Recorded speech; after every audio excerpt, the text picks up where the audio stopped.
to proceed. Inshallah, we continue with our study of Tarikh al-Tashri', or History of Legislation, a book that is authored by Sheikh Umar Sulaiman al-Ashqar rahimahullah. May Allah bestow mercy on him. And last time we talked about the Sharia, including or al-ahkam al-fiqhiyya, or the fiqh, including both decisive and speculative rulings. Decisive rulings are the likes of Dhuhr is 4 rak'ahs, wine is forbidden. These are decisive rulings, meaning qat'iyya, certain. Some of those decisive rulings are ma'lum min ad-din bid-darura. Ma'lum min ad-din bid-darura means what? Must be known, necessarily known, essentially known, or must be known. When we say ma'lum min ad-din bid-darura, ma'lum means known, min ad-din as part of the deen, bid-darura by necessity. It is known by necessity to be part of the deen. Known by whom? By Muslims. So a Muslim should never, a Muslim growing up in a Muslim land, or a Muslim growing up inside a Muslim community, or a Muslim that has been a Muslim for quite some time, should never say, well, I did not know that eating pork is haram. And it would never be, it would never be conceivable that he actually doesn't know. So that is ma'lum min ad-din bid-darura. By the necessity of being Muslim, you should know that. It's a must be known. Ma'lum min ad-din bid-darura. So some of the decisive rulings are ma'lum min ad-din bid-darura.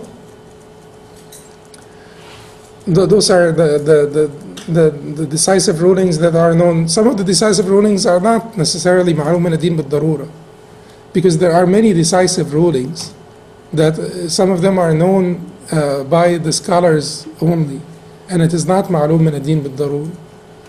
The decisive ruling, like, basically that heirs will not have part of the bequest, or heirs are not entitled to bequests. That's a decisive ruling. Heirs are not entitled to bequests. So there is no disagreement. So not every consensus of the scholars, which would make the matter a decisive matter, must be known by the public, by the Muslim public. But the ma'lum min ad-din bid-darura is the highest ranking within the ahkam in this regard. You would not find a Muslim in his right mind who will tell you khamr is halal.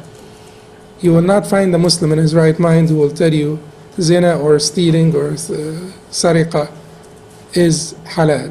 No, you can't. You don't find someone like this. The only exception to al-ma'lum min ad-din bid-darura is the new Muslim, or the Muslim that grew up in remote lands where there is, remote lands. In our times, the virtual world, and the world is a small village and all of that stuff. But even in our times, they still find places where people are really disconnected completely from the outside world. But that used to be like a lot more in the past. And so if you grow up as a Muslim in an area where there is not much knowledge, and you're disconnected, you're cut off from civilization, from the rest of the Muslims, and then you say, well, I did not know that eating, maita is haram. Maybe you did not know that eating, dead animals or carcasses is haram. So we said that fiqh does not only pertain to, some of the scholars said fiqh does not include those, because those are known by everyone. And a faqih, you're not going to call someone a faqih because they know that Dhuhr is 4 rak'ahs. But this is part of fiqh. Even though you're not entitled to the title faqih, if you You're not entitled to the title faqih if you know that Dhuhr is 4 rak'ahs, although it is part of fiqh. And if you apply linguistic technicality, the faqih is the one who knows fiqh. So if you know that Dhuhr is 4 rak'ah, you know a little bit of fiqh. But as much as like a physician is not, like a person is not entitled to the title physician if he knows that, you know, honey is good for wounds, for instance, or if he knows that, you know, this medicine works for that, then you're not entitled to the title faqih because you know some of fiqh. But those decisive rulings are the basis and foundation of fiqh, so they are part of fiqh. So we talked about this last time. And this time we will talk about a comparison between Sharia and fiqh, or muqarana bayna al-shari'ati wal-fiqh. So Sheikh Umar, Allah yarhamu, rahimahullah, said the technical definition of Sharia according to the early predecessors is identical to that of fiqh. التعريف الاصطلاحي أو التعريف الاصطلاحي للتشريع عند أهل الصدر الأول يطابق التعريف الاصطلاحي للفقه عندهم. So as far as the earlier generation is concerned, fiqh and sharia are the same thing. He will tell you also that this is true for the latter generations. Because to the earlier generations, fiqh and sharia included all of their rulings, all of the aspects of their religion. Both fiqh and sharia cover all aspects. For them, both fiqh and sharia cover all aspects of their religion, including creed, rulings, and manners. They did not limit fiqh to the practical rulings only, but the fiqh to them included everything. So birr al-walidain is part of fiqh. You know, being kind to the parents is part of fiqh. To Ahl al-Sadr al-Awwal or the earlier generations. Furthermore, this definition of fiqh and sharia, according to the latter generations, match. These definitions of fiqh and sharia, according to the latter generations, match. Both of them cover the practical rulings. However, the underlying difference between them, which should not be ignored, is that sharia is the religion sent down by Allah. So according to the latter generations, they limited sharia and fiqh both to the practical rulings in terminology. But he's saying here that there is a difference between fiqh and sharia that should not be overlooked or ignored. Sharia is the religion that was sent down by Allah. Allah said, شَرَعَ لَكُم مِّنَ الدِّينِ مَا وَصَّى بِهِ نُوحًا وَالَّذِي أَوْحَيْنَا إِلَيْكَ.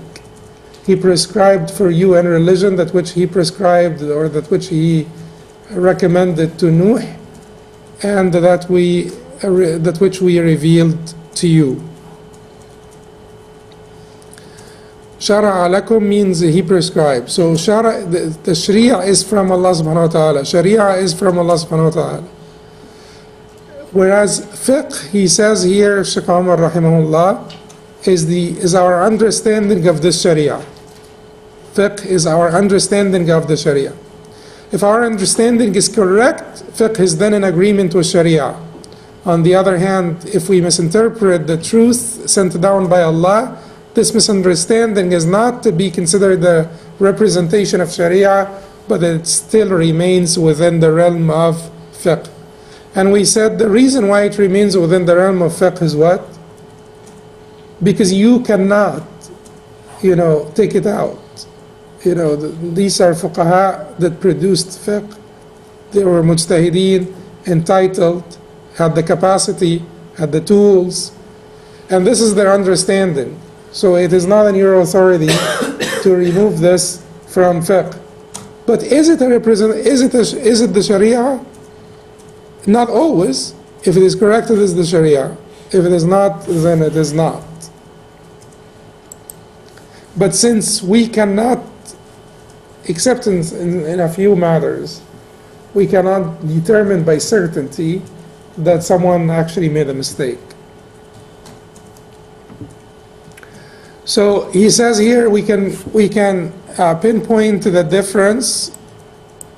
We can pinpoint the difference between the technical definition of fiqh according to the latter generations of scholars, and the general definition of Sharia in the following points. Here are the differences between fiqh and Sharia. The first one, which is the Sharia, is from Allah subhanahu wa ta'ala. This is the general difference. This is the precept of the rest of the differences. Sharia is what Allah sent. Fiqh is what we understand of what Allah sent. But practically speaking, in bullet points, here are the differences. One, fiqh and Sharia converge and diverge on a number of points. Both fiqh and Sharia apply the rulings in which a mujtahid reaches a judgment wherein he has agreed with the ruling enjoined by Allah.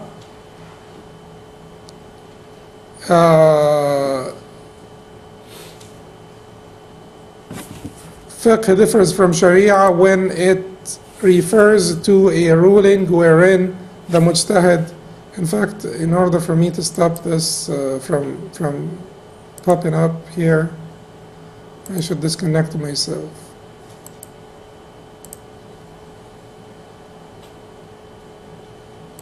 Okay, now it's not going to show. So so basically, the conversion diverge. We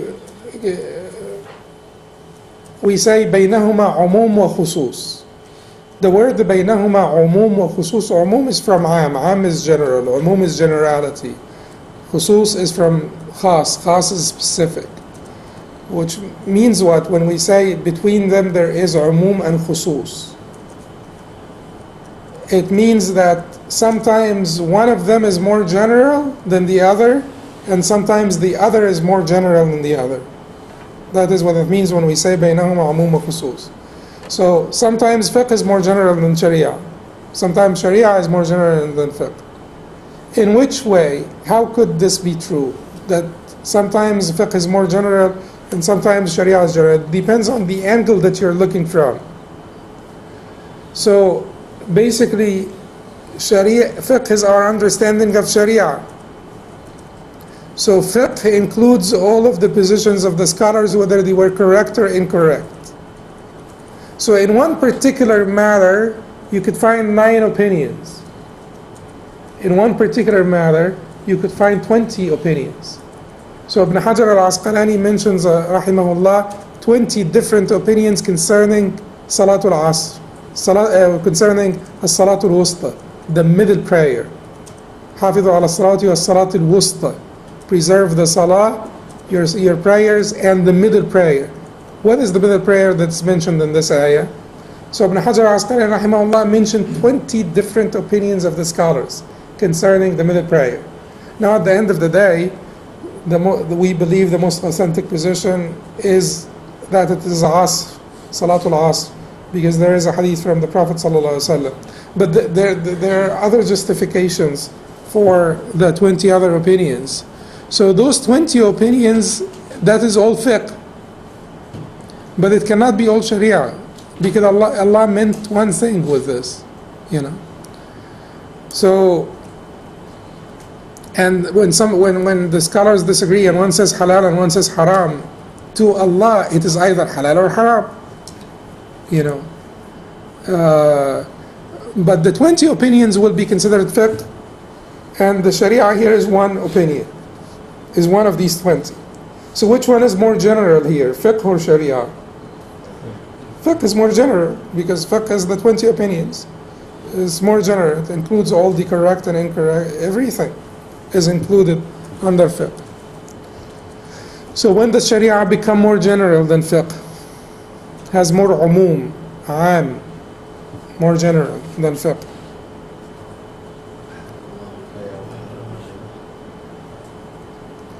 No, Sharia becomes more general than fiqh in the sense of clear understanding of the certain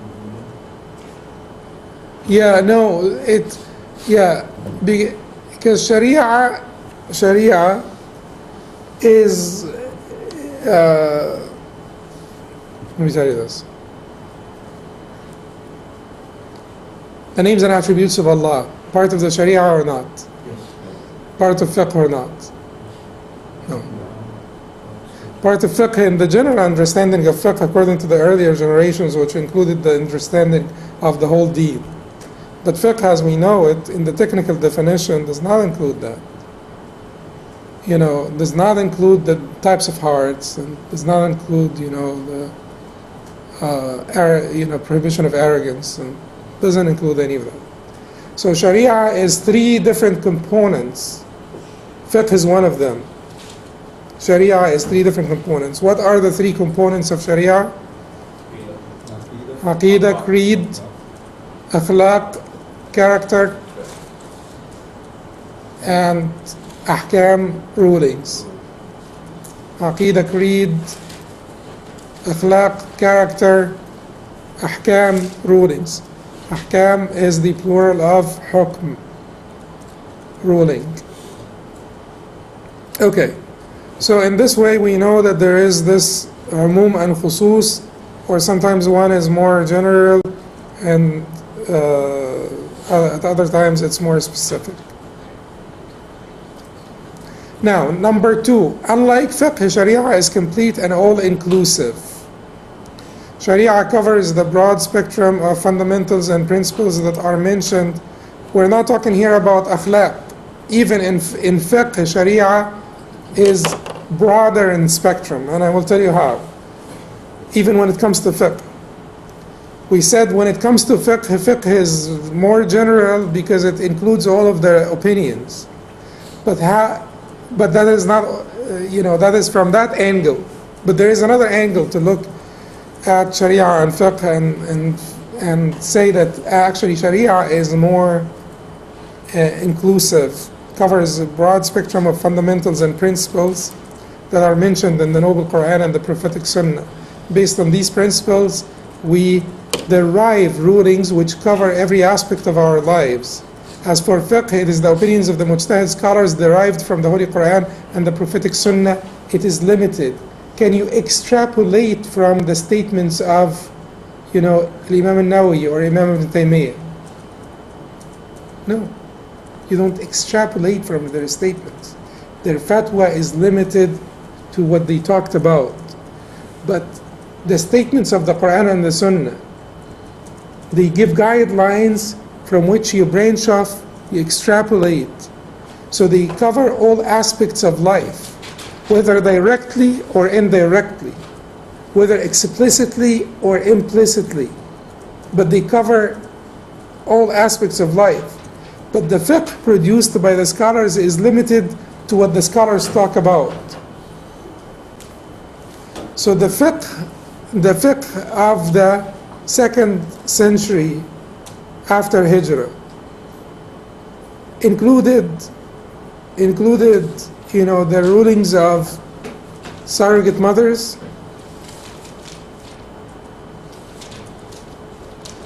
the fiqh of the 2nd century after Hijrah.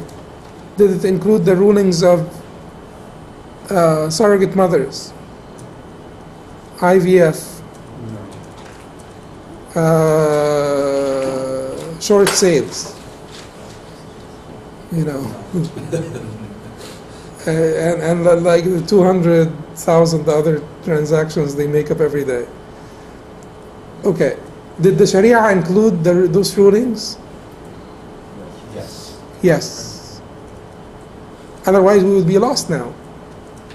The Sharia included them, whether explicitly or implicitly, directly or indirectly. But how do we drive those rulings now? From the Sharia, from the principles of the Sharia. So the Sharia has this sort of like plasticity, like flexibility that you could make you extrapolate from Sharia. In this case, Sharia is broader in spectrum than fiqh or not? Yes, it is. Because the fatwa of the fuqaha, or the input of the fuqaha, pertains to only what the things they talked about. Whereas the statements of the Quran and the Sunnah can provide, can cover a much broader spectrum. In fact, by necessity, the Quran and the Sunnah, the revelation covers all aspects of life until the Day of Judgment. So you will always find Imam Shafi'i قال ولم تنزل بأحد من المسلمين من أهل دين الله نازلة إلا ووجد في القرآن والسنة دليلا عليها ووجد في القرآن والسنة in the meaning anyway وجد في القرآن والسنة جوابا etc. So nothing befalls a Muslim in this life at any time except that he will find in the Quran and the Sunnah in the revelation that he will find the answer to it. The answer to it. Okay, so number 3. So we said number 1, sometimes one is general and one is more general, one is more specific. Number 2, the broader spectrum of Sharia because you could extrapolate from it versus fiqh, which is limited to what they addressed. Yes? Will we ever say that there will be a time when fiqh catches up to the Sharia? In terms of, say, it's at the end of time, so there's no more ahkam after that. So everything that was talked about, that could have been talked about, was already extrapolated. And there was nothing left to extrapolate after that. So in that sense, they would be even at that point. Not really, because there could be some wisdoms that we have not been able to point out. There could be wisdoms of legislation. There could be, things that we as human beings were not able, like the Quran, the final ta'wil of the Quran, the final interpretation of the Quran. Will we have comprehended as humanity everything in the Quran at any time? No. Well, is there still knowledge that Allah subhanahu wa ta'ala kept for himself? Yes. So you will be able at different times and different places to glean some benefits from the sun, but you will not be able to encompass all of the rays of the sun. It is not possible. There will be always knowledge that Allah had kept for himself. Third, unlike fiqh, Sharia is more general in applicability. Allah subhanahu wa ta'ala says in the Holy Quran, and we have not sent you, O Muhammad, except as a mercy to the worlds. Such generality is vivid from the purport of Sharia, its ultimate objectives, and its texts, which address all of humanity at all times and all places. Fiqh is the working of the mujtahid. It may solve the problems of a society in the context of a specific time and place. However, that very same solution may not be applicable to the problems of another era or region. On the other hand, Sharia is constant and applicable to all eras and regions. Now, you could use this particular statement in so many different ways, some of them to completely destroy the deen. You could take this statement and run away with it and say every generation has its own understanding of the deen. So we do away with the fiqh of the scholars of the past and we start our own. But this is by necessity not what the Sheikh meant. I know the Sheikh personally. And this is not, in what you gather from all of his books. But to some extent, it is true in certain cases and certain scenarios.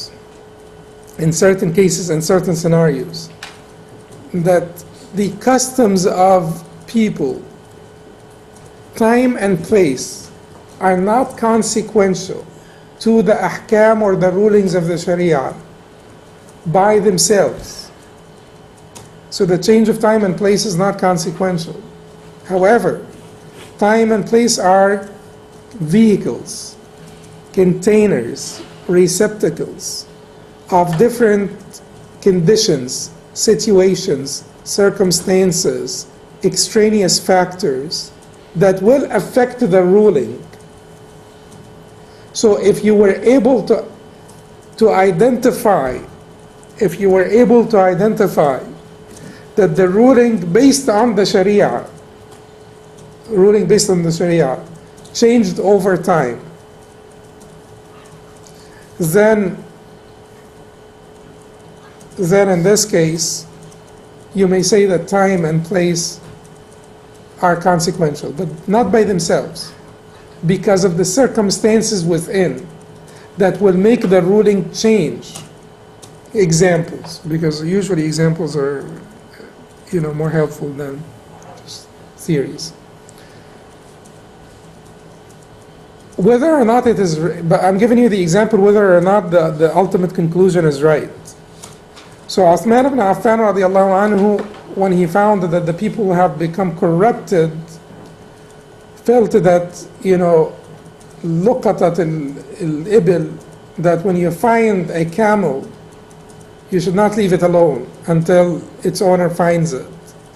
You should actually take it and announce it, because the people have become corrupted. The Medina expanded a lot, and he felt that during the time of the Prophet ﷺ, luqatat al-ibil, or lost and found camels, or lost camels, it's the Medina of the Prophet ﷺ. During the time of the Prophet ﷺ, there is very minimal corruption and so on. There was corruption. There were munafiqeen in the Medina of the Prophet ﷺ. But the level of corruption would not warrant, that you take the camel, because likely no one will take it until the owner comes and takes it. But Uthman felt that things have become much different, that he instructed the people to take those and announce them for the benefit of the rightful owner. So that is where, is it just time, or it is because time as a vehicle here contained different circumstances that warrant revisiting the ruling? So it is not just the time. It is not just the time. So when the Hanafi scholars, the earlier Hanafi scholars, said that it is not permissible to take money for tahfiz al-Quran or ta'aleem al-Quran, teaching Quran, ta'aleem al-Quran. And then the latter Hanafi scholars said it is okay. It's the same madhab. It's not cross madhab thing. It's intra-madhab difference between the earlier and the latter generations. Is this just because of the change of times, or because of the change of circumstances within the time? Circumstances. The change of time is never consequential by itself, but the change of the circumstances. And the circumstances that varied are compelled them to revisit their ruling. Compelled them to revisit their earlier ruling.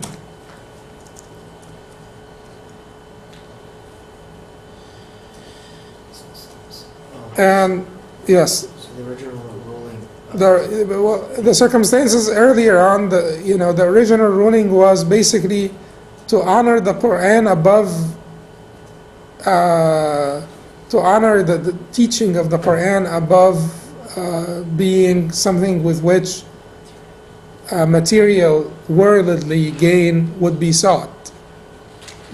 So the Quran and the teaching of the Quran should be higher than this. And you should not, intend by teaching Quran any worldly gain. But there is another factor also, that Baytul Mal used to give people what is sufficient to be devoted for this work. Like Abu Abdurrahman al-Sulami, rahimahullah ta'ala, one of the tabi'een, he sat in the masjid of Kufa for 40 years teaching people Quran. That's it. That's his business. He sat in the masjid of Kufa after he learned Quran from Uthman ibn Abi Talib and Ali and Abdullah ibn Mas'ud and all of those Sahaba, he felt that he should dedicate the rest of his life for teaching, people. So, for the years, certainly someone was taking care of him. Someone was taking care of him. So since the Bayt al-Mal did not become as supportive in the latter generations of those functions as it was, then they were compelled to revisit the ruling. So here the Sharia did not change. The Sharia is applicable all the times, but the rulings of fiqh changed because their applicability could be limited by the constraints of time and place.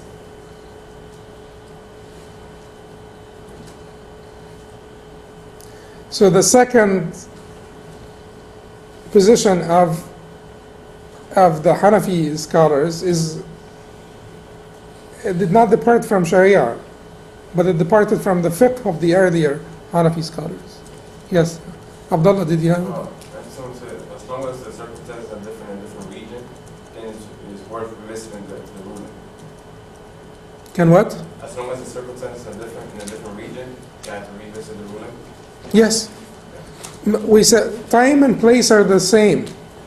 These two factors are the same. They are not consequential by themselves.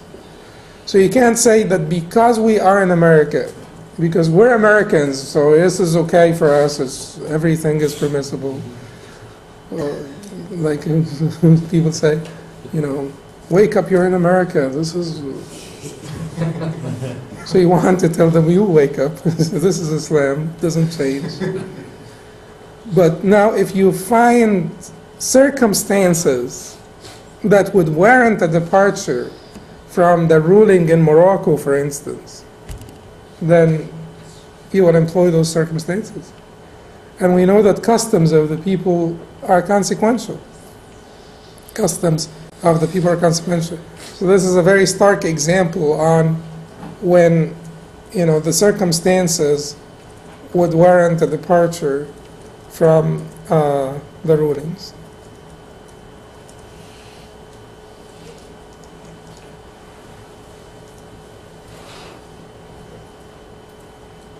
What's an example? Like, if a woman wears like bright orange in Riyadh, it is not like wearing bright orange in Somalia, because bright orange in Somalia is the norm, the default, or Africa. Somalia nowadays may not necessarily be the same, but in most of Africa, Muslim women wear bright colors. It is the norm. In fact, if you wear dull colors, you'll be looked at weird. But so that would be consequential, because there is no specific ruling about colors. It is a concept that you should not attract attention to yourself. But there is no specific rulings in Islam concerning colors of attire. Anyway, so you understand the difference. The fourth difference between Sharia and fiqh. The rulings of Sharia are unquestionably true, whereas the understanding of the fuqaha may be erroneous. No. The fifth difference, the rulings of Sharia are fixed and eternal. It is also understood. So these are basically how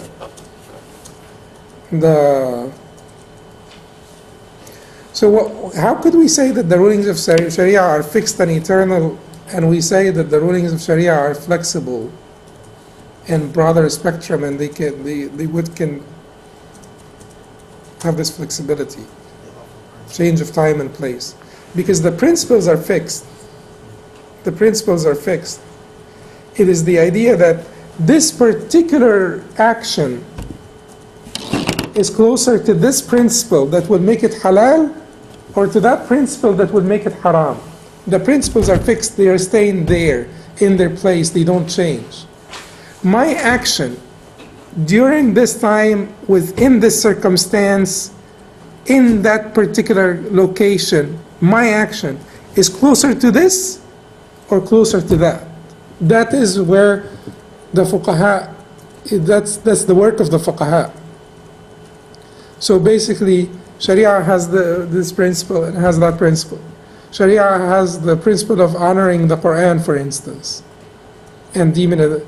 But the Sharia has the principle also of giving priority to the preservation of the Quran. And if you fear that people will not be teaching because they will not be compensated and they will not have an income, then it is another Sharia principle that you should actually preserve the Quran, and compensation would be warranted in this case. Even though the issue of compensation was controversial from the beginning, because the Shafi'is and other scholars, they allowed compensation, even the earlier scholars within the other madhab. But this is how the Hanafis perceived the issue and how it changed between their generations. So the principles are fixed, but our actions themselves are not fixed. Like I said, the same behavior in Riyadh and, Chad may have different implications. The principle for women is to not attract attention. So bright colors would attract attention in one area, would not attract attention in one area. So the ruling of wearing bright colors may vary, even though the Sharia has not varied, because the principles of Sharia are stable, fixed and eternal.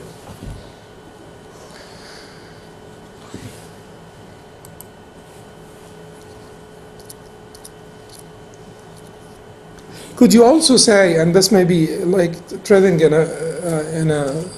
the dangerous territory here, could you also say that jihad would be different today? Or basically it depends on your understanding of the issue of jihad and the purpose of the issue of jihad and and so on. But if you believe that jihad is not the first resort, if you believe that jihad should not be sought for killing and being killed, per se, but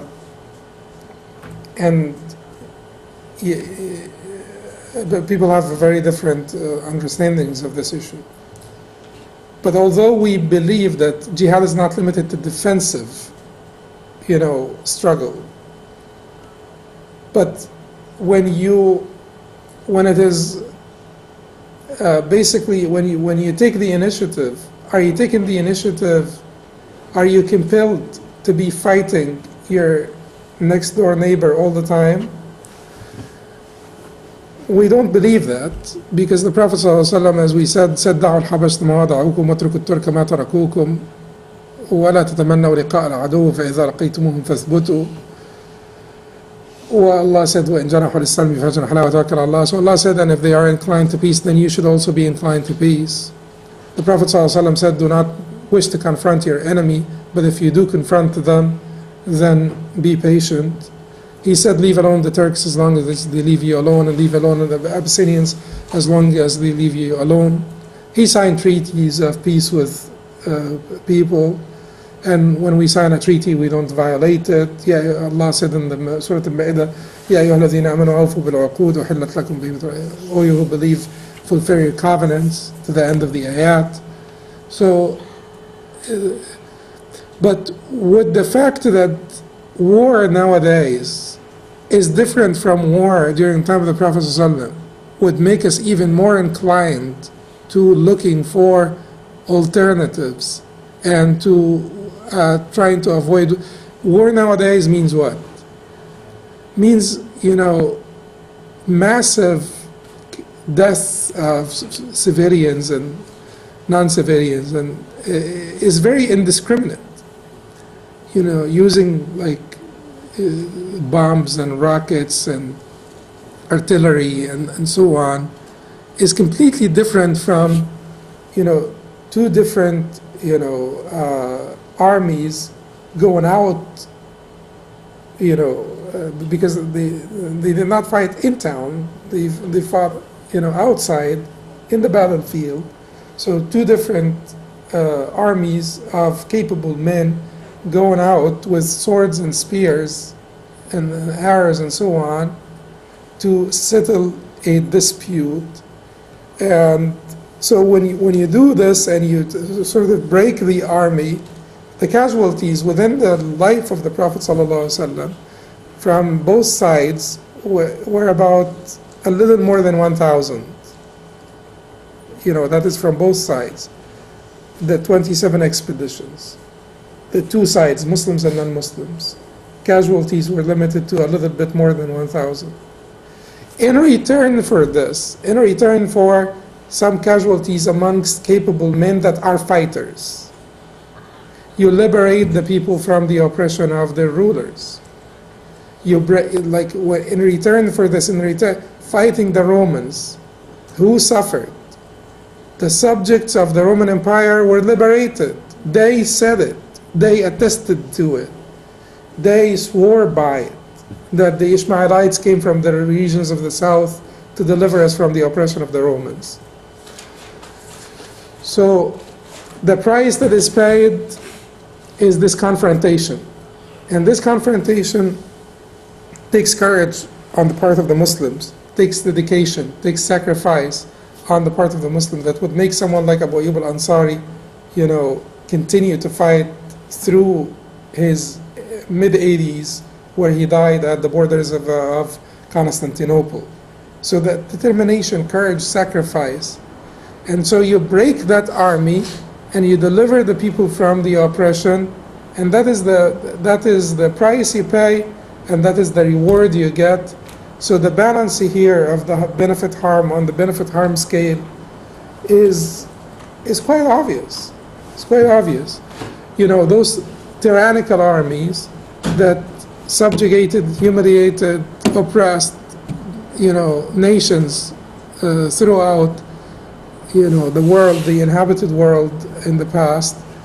You break those armies and you liberate the people and you spread justice and you allow them freedom to choose their Lord and to worship their Lord and so on, so forth. But nowadays there are multitudes of factors that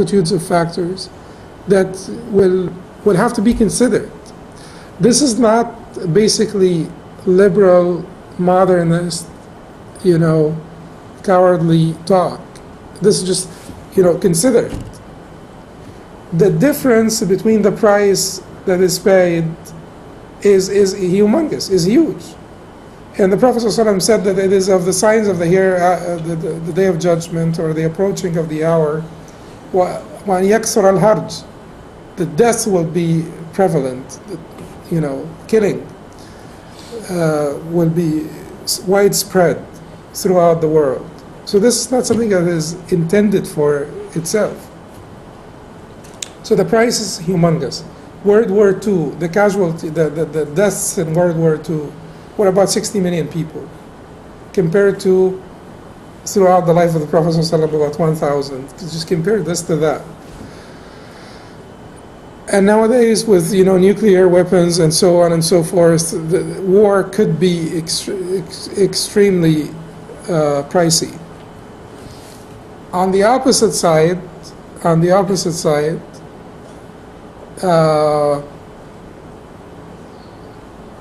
if you have access to give da'wah to the people, and if they are not prevented from accepting their religion, keep in mind, the Romans and Persians would not have allowed, the Romans were torturing the Christians in Egypt because they chose to be a different denomination within Christianity.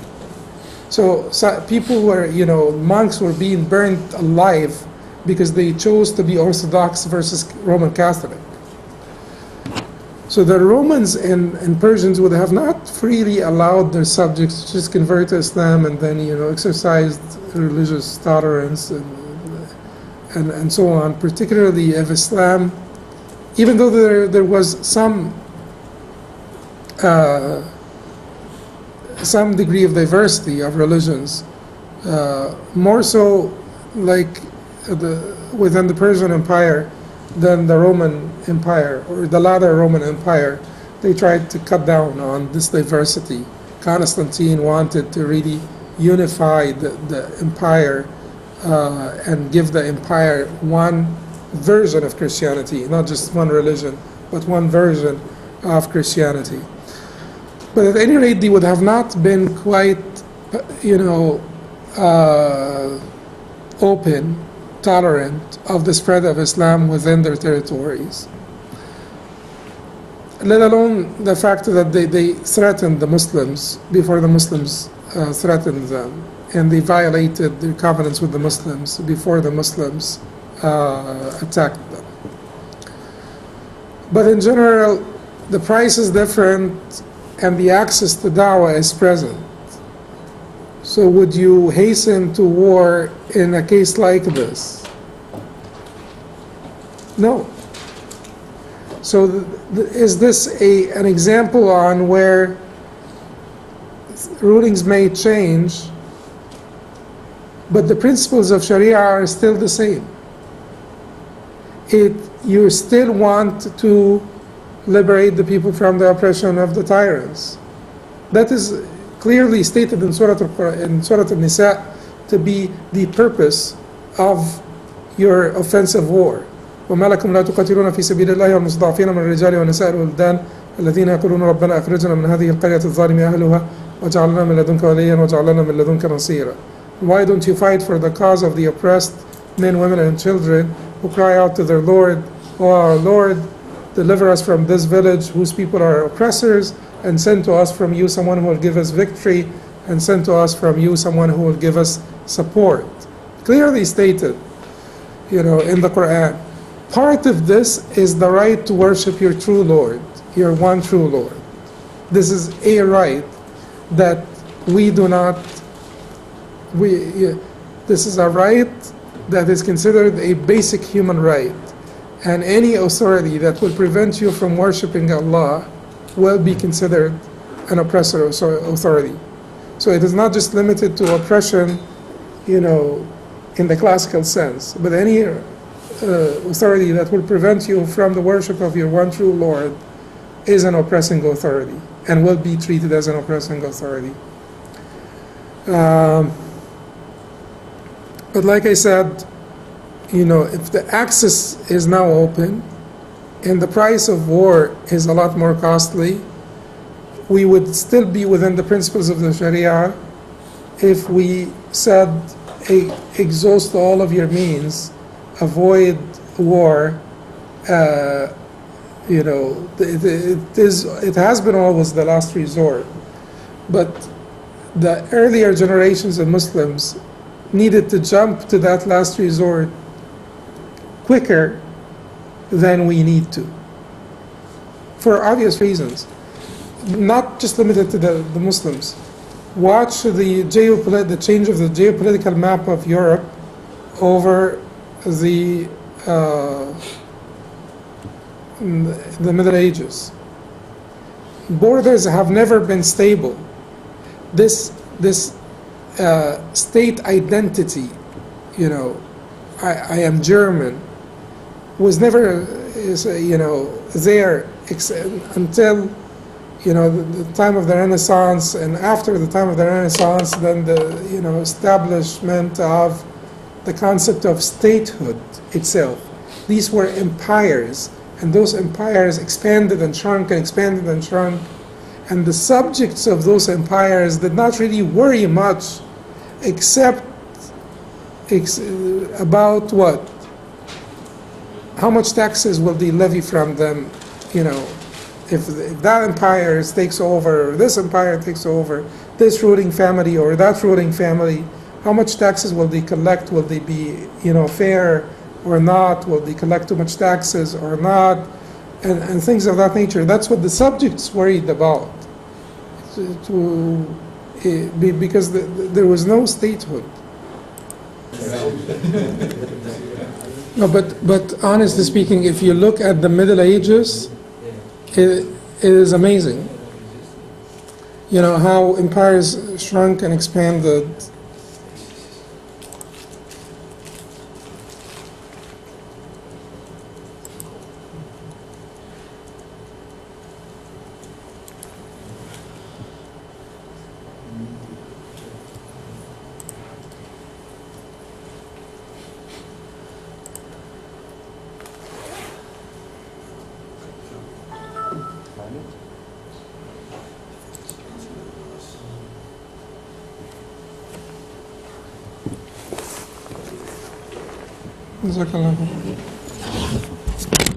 So it's something like this, but there are many of those videos, and some of them have the Middle Ages, and in the Middle Ages you'll see it's just completely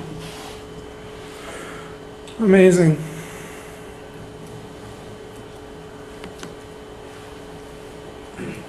Okay, so we finished those differences between Sharia and fiqh.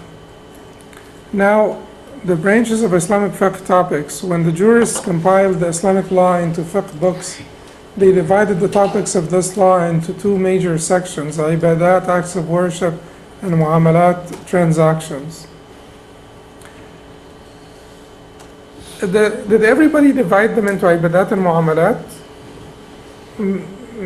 Yeah, but the idea here is sometimes you have other different divisions. Sometimes there are things, or let's come to it, inshallah. So topics included in the acts of worship section, the most important topics covered in this section are tahara, and they usually start by tahara. Why do they start by tahara? Because how they arrange the fiqh books, they start by the ibadat, acts of worship first, because those are the rights of Allah on you, and they should be more important.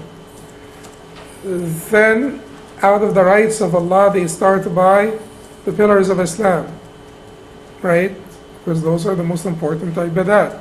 Salah, siyam, zakah, hajj. Salah, zakah, siyam, hajj. Then, they don't start by salah because tahara is big enough to not be a chapter within the book of salah. They used to call them kitab such and such or bab such and such. Why would they call them kitab? It's a collection of many topics, because kataba means what? Gathered. And why is kitaba called kitaba? Because you gather letters and words and sentences, paragraphs and paragraphs, and chapters and chapters, and so that's kitaba. It's gathering, the process of gathering. That's why a legion in the army is called katiba, from this gathering. So kitab is a big collection. So when they say kitabu salah, the book of salah, even though it is within the book of fiqh, they write, but they call it kitabu salah because it is worth being called the kitab by itself, salah. And then when they say bab, they mean that it is less than that. So the word bab means gate. And they called it gate because it opens a gate for you to exit from ignorance into knowledge. So they did not start by the book of salah because they felt that tahara is too big to be called a chapter within the book of salah. So they made tahara a book by itself. Kitabu tahara, the book of tahara, or purification. And here they did not talk about purification of the heart, because now we're talking about fiqh in the technical sense of fiqh. And fiqh in the technical sense of fiqh does not address the non-practical rulings, that is creed and character. So they are not talking about, the heart. So they singled out tahara as a separate book, and they had to put it before salah because it's a prerequisite for the validity of salah. So you put the prerequisite before, what it is required for. And then salah, zakat, fasting, i'tikaf, funerals, hajj and umrah, mosques, their merits and related rulings, oaths and vows, jihad, food and beverages, hunting, and slaughtered animals. Okay. Now, hunting and slaughtered animals, food and beverages, some of the scholars said that this is not ibadat. Yes, you will observe Allah subhanahu wa ta'ala in your hunting when you say this may, and you observe Allah in your slaughtering of the animal, you observe Allah in everything. But these are not of the same nature of ibadat. If you must make the classification, a dual classification, ibadat and mu'amalat, and that's it, ibadat and mu'amalat, and that's it, then you may want to say that hunting and slaughtered animals and food and beverages are part of the ibadat. Because here you're not interacting with a different creation in the caliber of being your equal or your partner or your counterpart, which is mu'amalat. The essence of mu'amalat is that you are interacting with your counterparts. Your counterparts. You know, family laws, financial laws, you're interacting with your counterparts. But here, although you're interacting with creation, food is a creation, drinks, hunting, but they are not as your counterparts. So what you're observing here is Allah subhanahu wa ta'ala is what you're primarily observing here. And the rulings that pertain to this have some devotional aspect to them. So when you say Bismillah before you slaughter, it's a devotional aspect. It may not be, it is not like a mu'amalat where it is not, where, you know, mu'amalat are all comprehensible. You would be able to understand the wisdom behind the mu'amalat, whether you individually could or not, but the wisdoms are comprehensible. The illah, or the effective cause behind every legislation, is comprehensible, whether or not you understand it in mu'amalat. So here they've put food and beverages, the rulings that pertain to eating and drinking, the slaughtering the animals and so on, in ibadat, because they found that they are more devotional, those rulings, than usually the rulings in mu'amalat, and they found that you are not transacting with your counterparts in these rulings. But some of the scholars, if you don't have to follow the dual classification in fiqh that things are either ibadat or mu'amalat, some of the scholars had a third, category. They called that al-adab al-shar'iyya wal-adat, religious etiquettes and customs. Religious etiquettes and customs, adab shar'iyya wa adat. This is basically not an act of worship and not a transaction. It's in the middle. When you walk into the bathroom, say such and such. Walk with your left foot.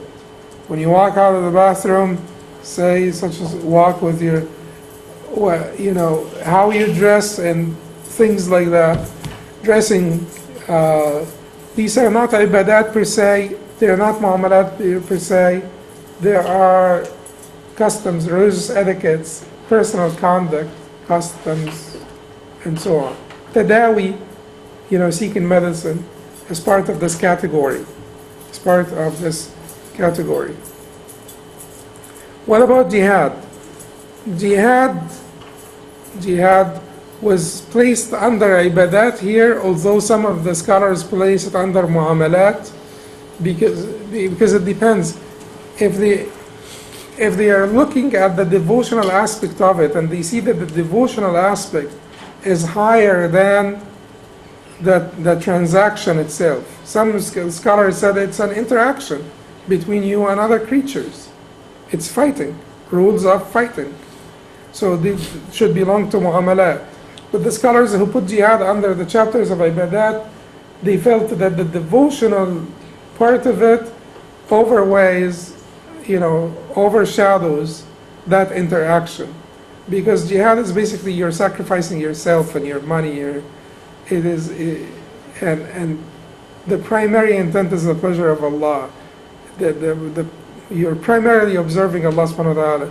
It's not like family laws where there are rights and obligations and and a balance between rights and obligation, and you're pursuing your interest in marriage, you're pursuing your interest in business partnership, you're pursuing your business in whatever financial interactions there is, you're pursuing, part of it is pursuing your interest. So it's a mu'amala in this sense, but mu'amala between you and the creatures in this sense. But when it comes to jihad, they felt, the scholars who put it under the chapters of Ibadat, they felt that it is more of a mu'amala between you and Allah than it is a mu'amala between you and the creation. It goes like this more than it goes like this. So that's why they put it here. And then in the chapters of topics included in the transactions section, مباحث قسم المعاملات, the most important topics they included in this section were marriage and divorce, which are called sometimes الأحوال الشخصية. Family laws and penalties, prescribed punishments, retribution, and discretionary punishments. Penalties, al-uqubat, which include in Islam prescribed punishments, that's al-hudud. Retribution is al-qisas, and discretionary punishment is al-ta'zir. And we know that most of the Islamic penal law, most of the uqubat in Islam, the penalties in Islam, are of which section? Hudud or ta'zir? The qisas is clear. Qisas is retribution. Like an eye for an eye, you kill, you be killed, etc. This is qisas, retribution, equal for equal, an eye for an eye. That is qisas. But then the other violations, we have the hudud and the discretionary punishments. They make so much of a big deal about hudud, even though 95% of the penalties in Islam are left for the discretionary punishment, ta'zir, left for the community to decide what the punishment should be for this offense, left for the society to decide this. There is no prescribed punishment for each and every offense. There are 6 prescribed punishments. And why did Allah designate those punishments for? Because Allah knows that those offenses have enormous consequences, and deterrence is important. Therefore, the punishment should be deterring enough, and it should be fixated so that the people do not, underestimate the danger of such offenses.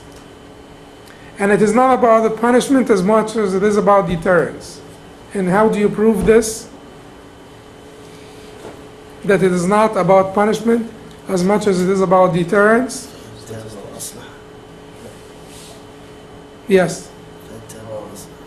The crime of cutting the hand stealing was almost abolished in history. Right? No, this is you could certainly say that it is effective deterrence, but I'm saying it is legislated for deterrence more than for punishment. And Crime rate statistics? huh? The crime rate statistics? Like in Saudi Arabia. Crime statistics, you use this. This is the same kind of thing that Abdullah pointed out. But there is no punishment for eating pork. There is no hadd for eating pork. Right? So it tells you what? Because eating pork was mentioned more times than the other crimes that were mentioned in the Quran that have prescribed punishments. But it is about the urgency, the urge to do the act. When the urge is huge, the deterrence must be bigger so that it prevents you from. So things like stealing and zina and, these things, there is like a huge urge to perform the act. So the fence that should be built between you and this act should be higher based on the attraction, the pulling force to do this act. And since the pulling force is huge, Allah erected a fence between you and this act so that you contemplate the consequences in this dunya before the hereafter, so that you don't commit this act which has enormous consequences on the well-being of the individual, the family, the society, the ummah at large. So al-uqubat would be of muamalat, sales, loans, mortgages, watering and sharecropping, leasing and hiring, transfer of payment, which is hawala, preemption, shuf'a, procuratorship, which is al-wakala, borrowing, that is, qard, deposits for safekeeping, that is al-wadi'a, misappropriation, that is al-ghasb, waifs and foundlings, that's al-luqata wal-laqit, guarantorship, that's al-kafala, bounty wages, al-ja'ala, partnerships, al-sharikat, judiciary, al-qada, endowments, that's endowments would be al-awqaf, al-waqf, plural would be awqaf, gifts, that's al-hadiyya, or hiba, or al-atiyya, interdiction, that's al-hajj, when you seize the, when you prevent someone from disposing of their money. Testaments or wills, that is al-wasiyya, rulings of inheritance, all of these are under al-muamalat. And if you don't want to adhere to the dual division, the dual classification, which ones you will take out of here? This you will take out, and this, yes, al-qada, you will take out. And where do you place them? They are not ibadat for sure. Prescribed punishments and judiciary proceedings.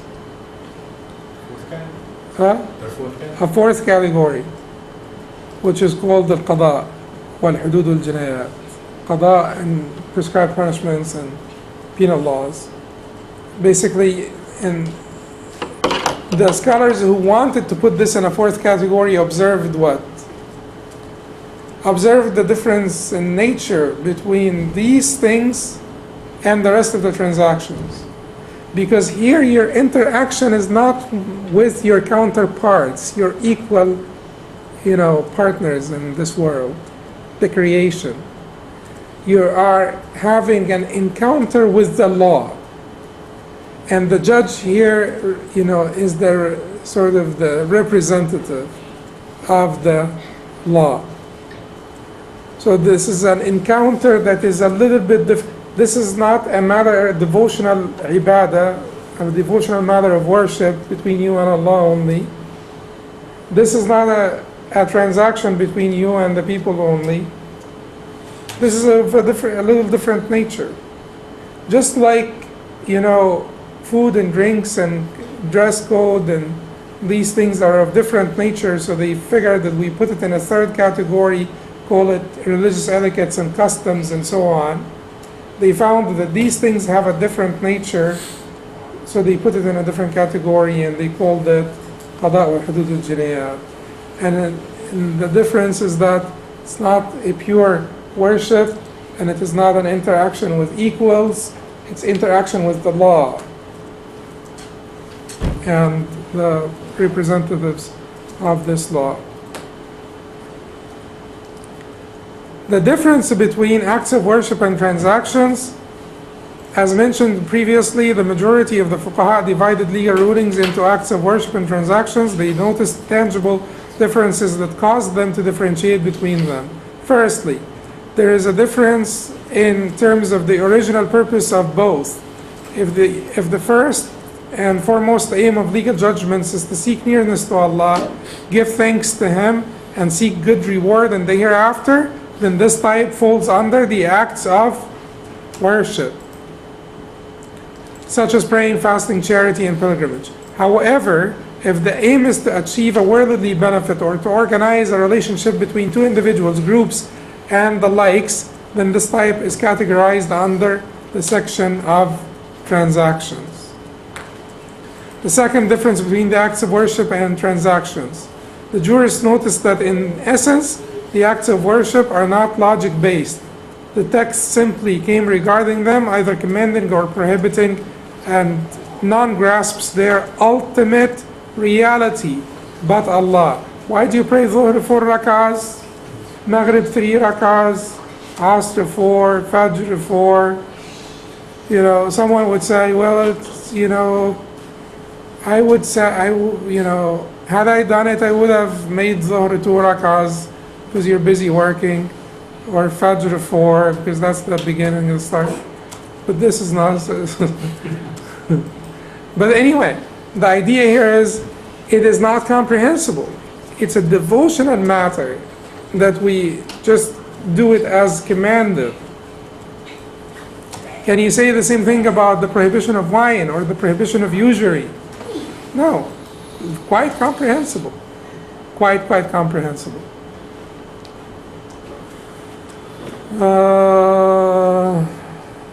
So basically, you're not going to be able to understand all of their wisdoms and objectives, which the text stated or alluded to, except what the text stated or alluded to.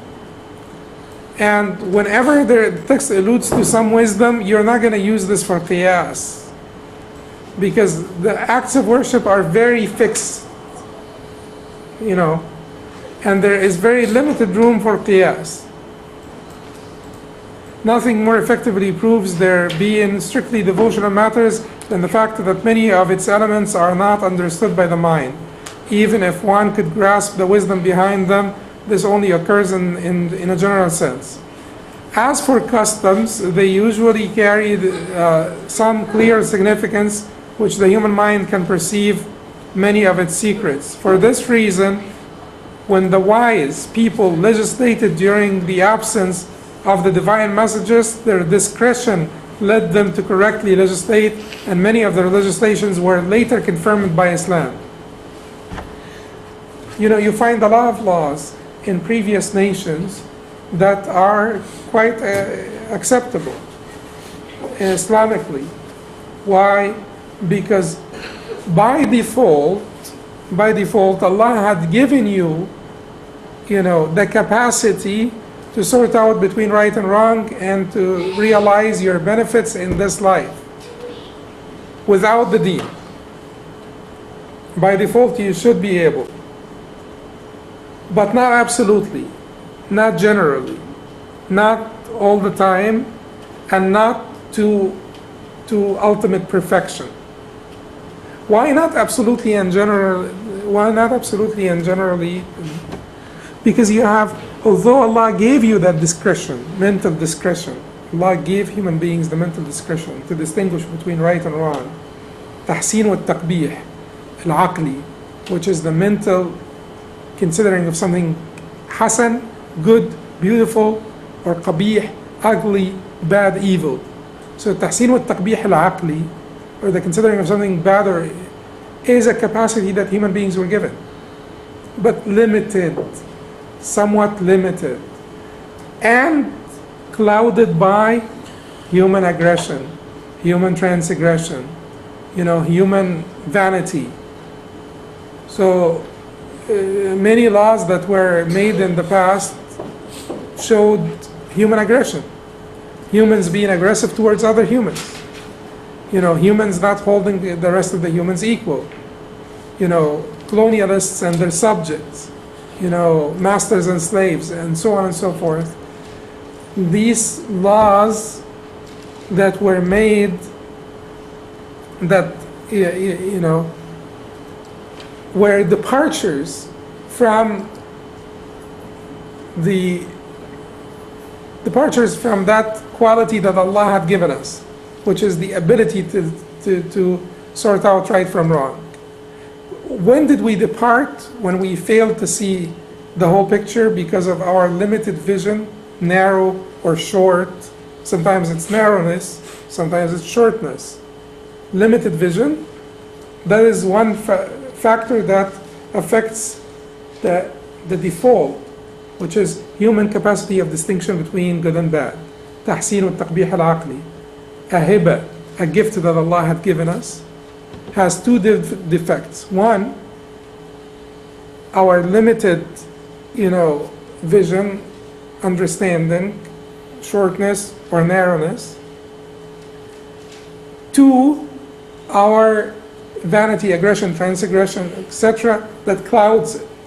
So sometimes we're really unable, that is ad-dallin, like we get lost, and sometimes our vanity and aggression clouds our decision, even though without this vanity or aggression, if we think about it, we'll be able to figure it out.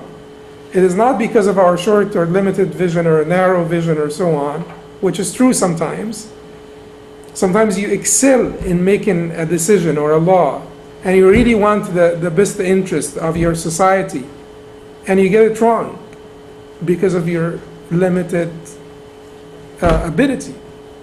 And sometimes you're not excelling to reach the right law for the society, for the well-being of the society, because your decision is clouded by your own personal interests, your own vanity, your own inequity, and so on and so forth. But in general, those rulings, the human intellect would lead the people to making the right rulings. And if the human intellect did not suffer from those two issues, it would always agree with the Sharia. Ignorance and transgression. And these are the two issues mentioned in the Quran. وحملها الإنسان إنه كان ظلوما جهولا إن عرضنا الأمانة على السماوات والأرض والجبال فأبين أن يحملنها وأشفقن منها وحملها الإنسان إنه كان ظلوما جهولا. We have presented the trust to the heavens and the earth and the mountains and to the creations outside of humanity. The trust of what? The choice. To be endowed with the choice. So they feared from the trust, and they wanted to be subdued and not have any choice. وَحَمَلَهَا الْإِنسان, but the human took it on, that trust of having the choice. إِنَّهُ كَانَ ظَلُومًا جَهُولًا, he was ظلوم, aggressor, jahul, ignorant. If you don't have these two qualities, التحسين والتقبيح العقلي that Allah had given you, will get you always to agree with the position of the Sharia. But that is impossible, because you will not, those two qualities, you will never be able to get rid of them completely. Yet, many times, rulings of sane people would agree with the Sharia, because of the default of that capacity, that ni'mah, that hiba, that gift that Allah had given humanity, just to be able to sort out right from wrong.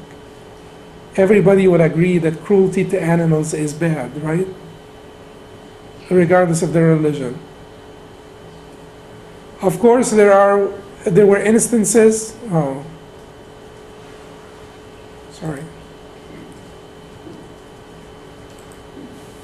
Of course, there were instances when they did arrive at incorrect conclusions, laws in the past, because of these two, ظلوم جهود, aggressor and ignorant. This fact is further supported by the legislative approach in transactions. So the fact that transactions are comprehensible, can be grasped by the mind, the rulings of the transactions. This fact is further supported by the legislative approach in transactions. It did not tend to delve into specific details, but rather came with holistic principles and general guidelines then it frequently expressed the justifications for these guidelines in order to help the jurists apply these principles in various times and environments. As for the acts of worship, the complete opposite took place. The Quran introduced them in general terms, and the Messenger ﷺ clarified their every detail. So you find so many hadith about each and every movement in your prayer, because they are fixated. They don't need to be changed. They should be detailed. But when it comes to financial transactions, you have the hadith that you have in all of the financial transactions. All of them are less than the hadith that you have in one chapter, prayer or hajj or one of the acts of worship. Why? Because they are limited to give you the tracks, but not to give you the small details, because they are changeable with time. And you extrapolate from those principles what suits you in different times and places. Thirdly, the third difference between acts of worship and transactions: while performing acts of worship, the worshiper must know beforehand. Here we will talk about the reward and the validity of the act. So basically what he's trying to say here is that in order for this act of worship to count for you, you must know beforehand that it is prescribed, and you must intend nearness to Allah so that it is valid and so that it is reward worthy. But for transactions, do you need to do that? No. When you borrow some money from someone and pay him back, paying him back is valid, right? You paid him back, even though you did not intend nearness to Allah by it. Now, if you intend to pay him back because you're observing Allah, you get rewarded in the hereafter as well. But the act itself is valid without intention. Your financial transactions are all valid if they are valid without intention. They don't require an intention. Now, if you're smart, you could actually capitalize on those and get some reward in the hereafter by having a good intention when you perform them, when you pay someone back, or you fulfill the terms of the contract with someone else. But if you did not do this with the right intention, and it was a ibadah, you don't get anything, right? So you make like an act of worship, and you did not have the right intention. Do you get anything? You don't get anything. So it is invalid. You need to repeat it. You went to Hajj without the right intention. Without intention. You need to go back to Hajj. You didn't make Hajj. So you like prayed without intention. You need to repeat it. You need to repeat. You borrowed money from someone and then you paid them back without intention. Do you need to pay him back again? No. The act is valid, but you're not going to get rewarded in the hereafter. Had you purified your intention, had you been mindful of Allah, all you need to do is to be mindful of Allah subhanahu wa ta'ala when you do these things. So it's not like you're not gonna work and work my intention and no, just being mindful of Allah throughout your life will get all of these things in place. So everything that you will be doing while you're mindful of Allah subhanahu wa ta'ala, you'll get rewarded for. So that is why the beautiful advice of the Prophet ﷺ to Abdullah ibn Abbas, احفظ الله يحفظ. Just be mindful of Allah. Okay, so that, I explained that whole point. And that will bring us to the end of what we wanted to go over today. And inshallah next time we will talk about the inclusion of secondary man-made laws under the subjects of Islamic law. So we will talk about, public and private laws, international law, financial, constitutional, penal laws, administrative laws, and how all of them are included in the fiqh and where they are included in fiqh. Because nowadays it is important for us to understand that the comprehensiveness of Islamic fiqh, which is not to say that there is no room for human thought. There is huge room for human thought, because as we said, fiqh gave us some principles, but will there be a legislatory branch of the government? Yes, there will be a legislatory branch of the government, because they need to figure out the details, while being mindful of the principles that Allah had given us. We need to, craft the details, which are so many, to be worked out. Now, will we call this musharri'? Well, because it's a little bit trickery here. Is this a form of tashri'? No, because Allah is the only musharri', the only giver of shara'. But this one will be, it is Ahl al-Hal wal-Aqd, is the people in charge and authority. But is their role considered to be tashri' or clarification of the tashri'? It's more a clarification of the tashri'. Even if much of the details require human thought and human discretion and so on, but as long as you're bound by the milestones set by the shara', you are still within the bounds of the shara', and you're still clarifying. You're not innovating a sharia of your own, because you're still bound by the shara'. So now whenever you're talking about financial transactions, you're always mindful of watching for riba, usury, watching for gharar, excessive risk taking, watching for ghabn, inequity, cheating, inequity, and all of that. So as long as you're mindful of this, your lawmaking will be bound by the Sharia and in accordance with the Sharia. So we will see how the Islamic law included all of those branches of laws in contemporary times. Because like I said, we do need, times change, and you do need to be more specific. Like our scholars in the past, they used fiqh for a different purpose than the earlier scholars of the righteous predecessors. They had different classifications of sciences and so on. We could also do the same thing. We could also say to the world that we have administrative laws, financial laws, constitutional laws, penal laws, private, not the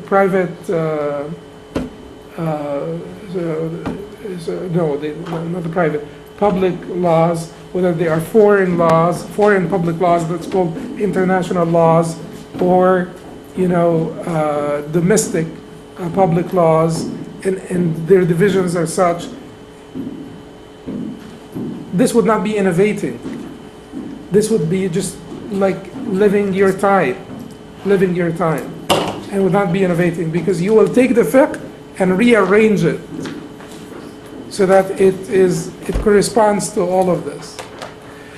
قولي هذا استغفر الله وإياكم سبحانك اللهم وبحمدك أشهد أن لا إله إلا أنت أستغفرك وأتوب إليك.